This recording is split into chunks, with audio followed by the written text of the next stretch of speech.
Abby, and today I'm going to be showing you the books that I bought in the month of August. This month's book haul seems pretty big. It is 18 books in total. But for those of you who are concerned about my spending habits on books, I only actually bought a few of these books. One of them was my book of the month choice, one was my Amazon first read. I got 6 books from a little free library. I got rid of 6 books to replace the ones that I got. And then most of the other books I got were from used bookstores or small locally owned bookstores that I was trying to support during this time where bookstores need our support and need us to give them our money so that they can stay open and keep providing us with books. So to start, I'm going to talk about my book of the month choice. For the month of August, my book of the month choice was The Space Between Worlds by Micaiah Johnson. This is a sci-fi multi-universe story about a girl named Kara who is chosen to travel between dimensions. You can only travel to another dimension if your doppelganger, because every dimension has the exact replica of you on it. If your doppelganger is no longer alive on that planet or in that universe, you can travel to it. And so Kara is chosen to be this traveler because so many of her doppelgangers have died. There are actually only 8 remaining doppelgangers. And so she is going on this journey, and then one of the remaining 8 dies a mysterious death, and she's kind of dragged into that mystery. So it sounds like it's a really cool sci-fi. It does feature a female-female relationship and romance, and so I'm very, very eager to get into this because it sounds so amazing. And look at this cover. It's just gorgeous. And then I'll tell you about my Amazon First Reads choice. So my choice this month was actually a young adult contemporary called Find Layla by Meg Elison. It is the story of a 8th grade student named Layla who is living essentially in filth with her mother and her brother. And her mother is very negligent, it's not taking care of her. And there's an assignment in her science class where the students are given cameras and told to record an unusual biome.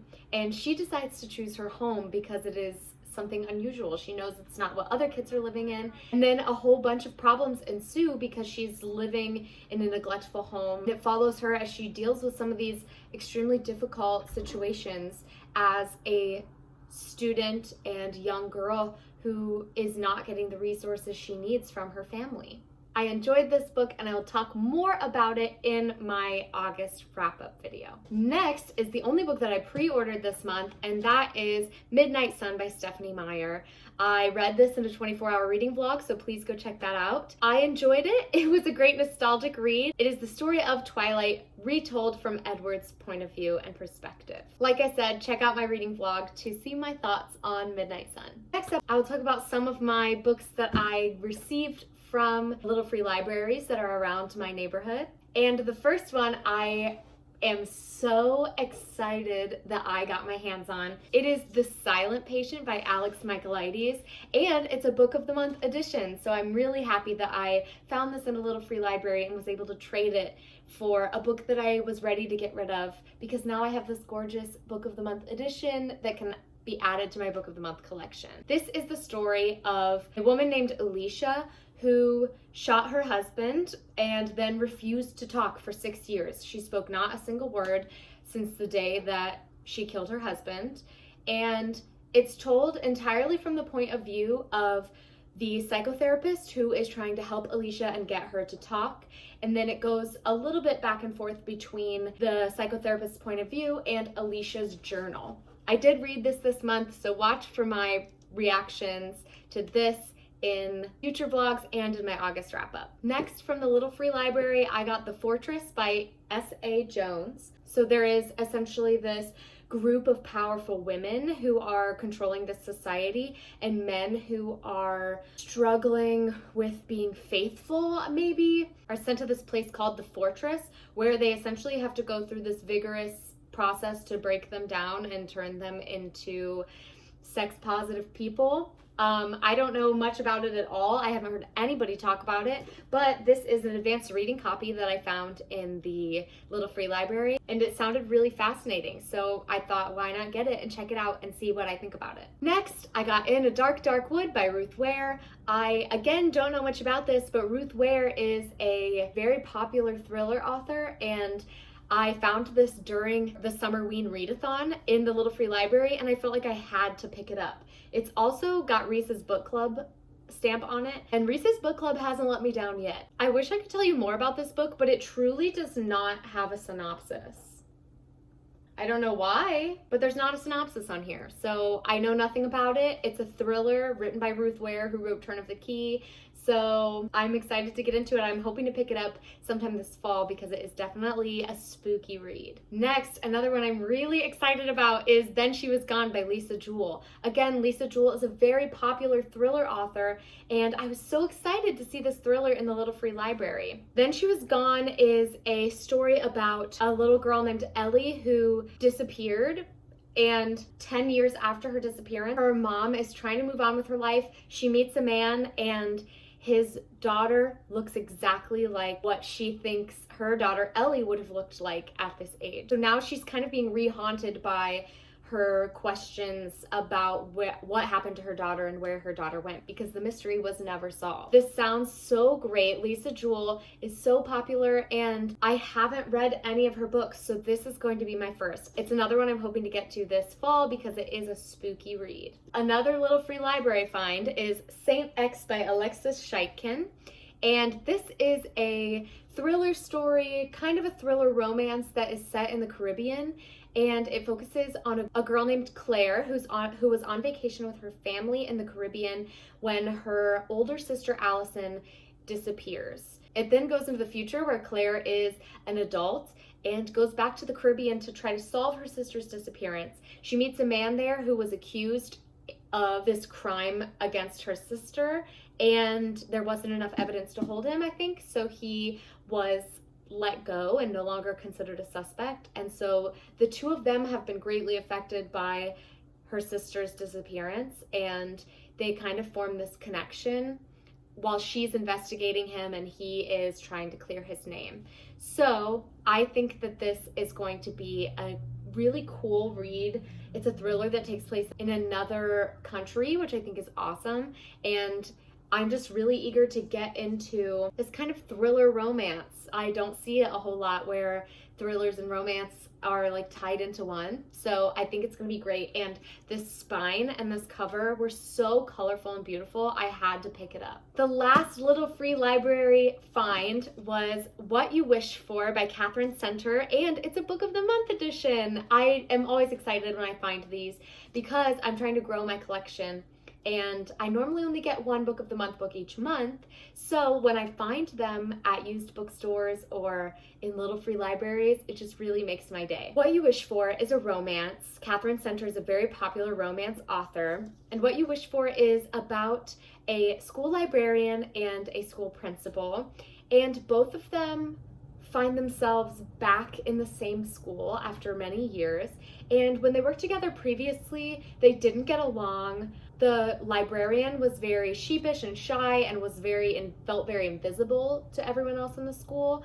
And the principal was really fun and chill and just a very loose principal. And then when they get to this new school, this librarian has kind of made a new start for herself. She is known in the school, she's popular, she feels bubbly and happy, and she dresses the way she feels comfortable.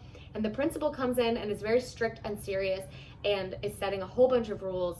Kind of seems like not even the same person.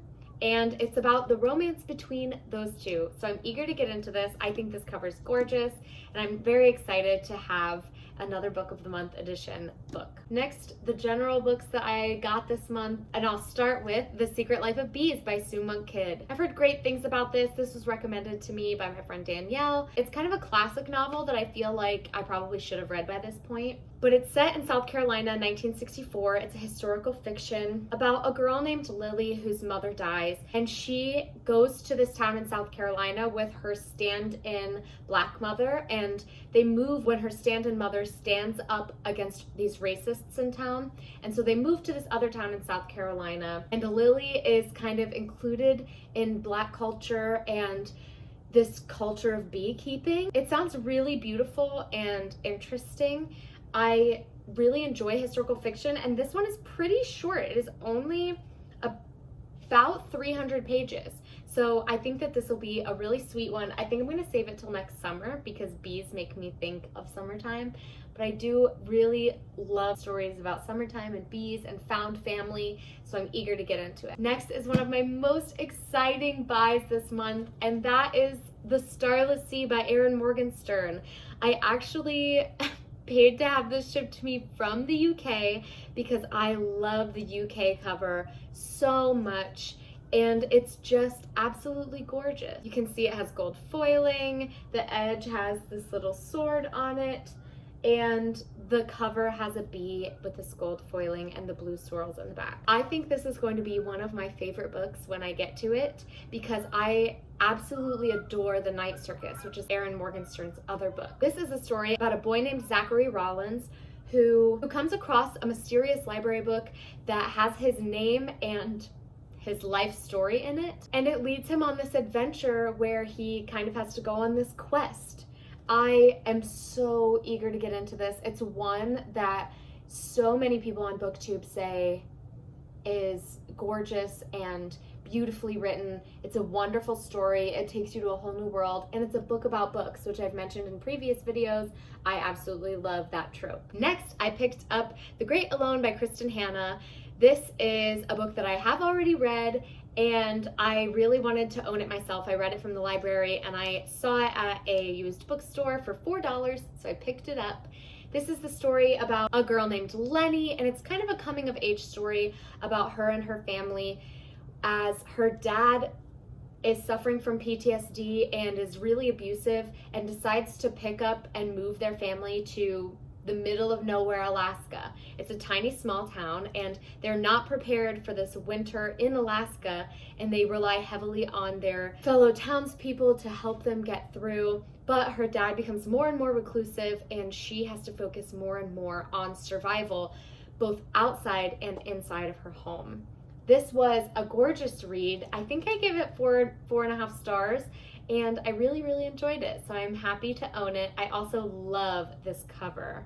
Kristin Hannah's covers just do it for me. Next, I got Crazy Rich Asians by Kwan. I absolutely adored this movie, and when I saw it at the used bookstore, I decided to pick it up. This is the story of New Yorker Rachel, who decides to spend the summer in Singapore with her boyfriend, but her boyfriend Nick didn't give her all the details about the summer that they would be spending together because Nick is actually really, really rich, and he comes from a very famous, very rich family. So this book is filled with high drama, rich people problems, and is essentially just this beautiful romance about Nick and Rachel and two people falling in love who come from very different worlds. I haven't read the book, but like I said, I've seen the movie, really enjoyed it, and this book is a series, which I didn't know, so I am going to read this one so that I can find out what happens next in the story of Rachel and Nick. I picked up 2 books this month that are pandemic-y style books that I'm excited to read. The first one is After the Flood by Cassandra Montag, and this is absolutely one of my favorite covers of the year. This is absolutely gorgeous, and it has gold foiling that I think is to die for. It's so beautiful. So this is the story about a woman named Mira and her daughter Pearl, and it takes place in the year 2130 when the earth has been swallowed by floodwater. Now Mira has another daughter who was kidnapped during some trying times, and she now finds reason to believe that her daughter Ro might still be alive, and so it's kind of this rescue mission set in this post-apocalyptic world.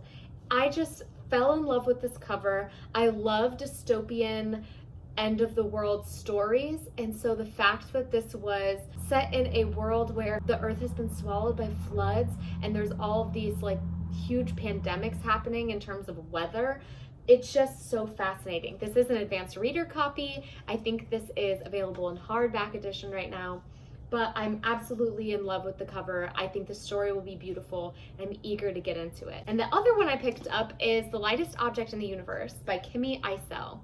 I actually had never heard of this, but when I saw it, it sounded exactly like something I would love.